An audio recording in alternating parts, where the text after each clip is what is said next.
hadi sindano za hospitali zinadisposiwa kwa dump site na zinasumbua, na kuna watoto wanachezea around hiyo dump site. Kwa hivyo tungependa kuambia Governor Kahiga venye amepocket MCAs, we are over and done with that.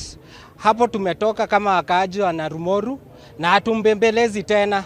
SHA is not working and hospitali yetu iko na shida kwa sababu pesa zenye tunatibu wagonjwa, lakini pesa hazirudi kwenye hospitali yetu. Kwa hivyo wagonjwa wetu wanakufa, hatuna madawa, hatuna pesa za kulipa wafanyikazi kwa sababu SHA haifanyi. Kwa sababu tunataka kuita serikali saa hizi, mkuje msaidie hospitali yetu, la sivyo tutakaa kwa barabara mpaka Duale ufanye kitu kuhusu hospitali yetu ya Narumoru. Tumetokea for peaceful demonstration ili tuseme tunataka hospitali yetu dawa, tunataka watu wetu watibiwe, tunataka watu wetu haki yao iwe ya kuonekana.